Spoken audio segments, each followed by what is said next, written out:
Donald Trump is not actually in charge of the United States and is in fact taking orders from a very dubious puppet master. At least that is the claim of one former Trump insider, Lev Parnas. You may recognize Lev from his appearances on our channel or on Midas Touch, from being sentenced to 20 months in prison for campaign finance violations during the first Trump-Ukraine scandal, which feels like a lifetime ago. Or maybe you actually get your news from his son, Aaron Parnas, via TikTok or Instagram. I know, I was also today years old when I made the connection. But Lev, having served his time and much like Michael Cohen, turned over a new leaf and become vehemently anti-Trump recently, makes a pretty solid case for who's pulling the strings, or more likely, who has their hand firmly up Trump's rectum. And while I think if you're watching this channel and this video, the idea that Trump isn't in charge of his own administration might not come as much of a surprise, given how we've documented not only his dementia, his caving to billionaires and bigoted bitch boys, and his lack of control over his own bowels,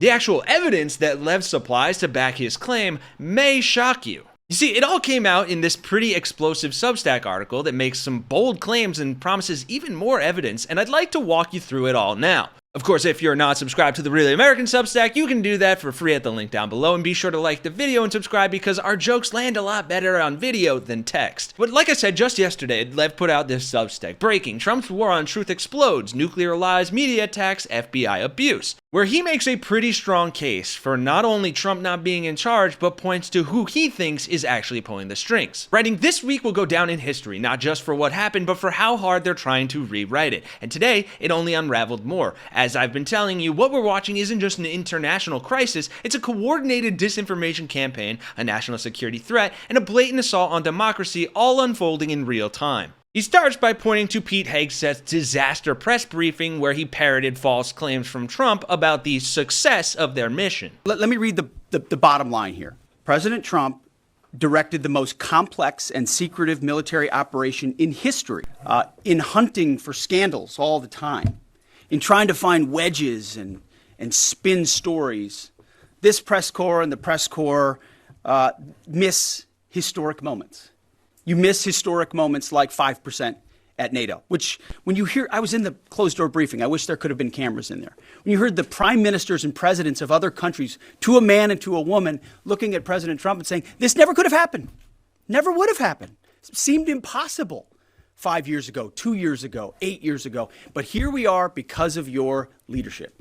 Boy, sobriety sure doesn't look good on Pete, and that clip gives off nobody's texting war plans vibes, but it's obviously a lie, and they know it. As Lev continues, instead of admitting what really happened, they're now launching an FBI investigation, not into Trump's actions, not into the strike that violated international norms, but into the truth teller who exposed it. The leaker who revealed that Iran's nuclear infrastructure is still intact is now being targeted by federal officials. They took bits and pieces from a leaked top secret intelligence report, and by the way, I understand the FBI is investigating who was the source of that leak because it's an illegal leak to CNN. And this is the same fake news CNN reporter who wrote the story alleging that the Hunter Biden laptop was Russian disinformation, which we know is one of the greatest political hoaxes this country and the American public have ever seen. And that CNN story does not change the facts. There was a total and complete obliteration of Iran's nuclear facilities, and because of the president's strike, because of the precision of our United States military and this perfectly executed mission,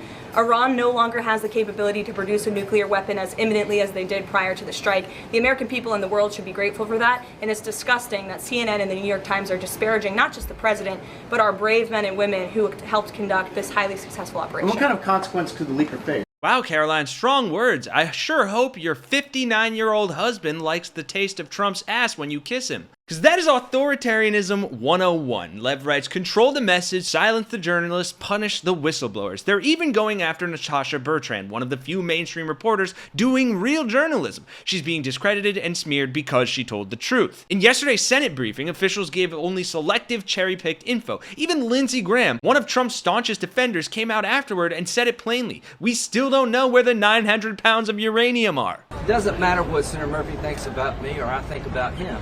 Here's where we're at. The program was obliterated at those 3 sites, but they still have ambitions. I don't know where the 900 pounds of highly enriched uranium exists, but it wasn't part of the target set. And Senator Chris Murphy, one of the top Democrats on foreign policy, didn't hold back either. Listen, I appreciate the briefing. This briefing should have happened immediately after these strikes. There's a real question as to why the Director of National Intelligence is not allowed to be in these briefings. That's a question that we should get answered. Listen, to me it still appears that we have only set back the Iranian nuclear program by a handful of months. There's no doubt there was damage done to the program, but the allegations that we have obliterated their program just don't seem to stand up to reason.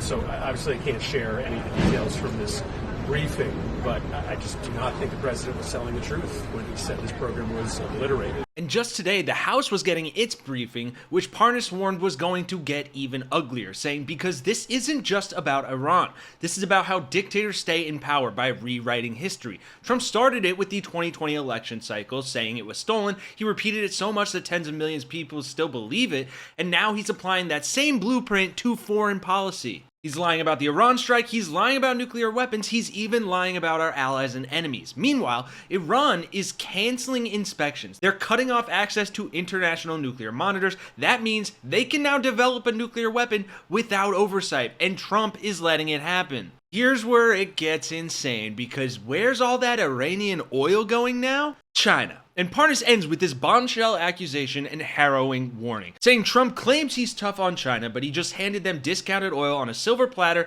and let Iran resume nuclear development. Let that sink in. And if that wasn't enough, Russian diplomats are now in DC, not making deals, but delivering Putin's demands. Trump isn't running foreign policy, he's taking orders. He then goes on to say that he told everyone this, he was in the room with the same people making decisions, he still has sources, real ones, in Israel, Ukraine, and Moscow, and warns that they are trying to rewrite the truth and silence journalists as we've seen, but then saying that he has more coming, more names, more proof, more internal briefings, because this isn't over, it's just the beginning. So I am very curious to know your thoughts around this. Not necessarily around all of the Iran lying. I think we established that pretty clear in our position here on the channel. But mostly, do you believe Lev Parnas? And do you think that, as he suggests, Trump is operating as Putin's puppet? I mean, I've said so kind of in jest and kind of seriously for a very long time now, for very different reasons. But everything that's been transpiring over the past couple of weeks, and especially coming from Parnas himself, having known all of these people and having all these connections, it seems like this could be the actual Russiagate, even though the original one had hints of truth the entire time. But anyway, if you would prefer our president not be a puppet to Putin and appreciate it being called out that he is, then by all means drop a like, subscribe, and join the Really American Resistance so we can fight back against Trump's regime. For Really American, I'm Kenny Hesse. I'll see you guys in the next one.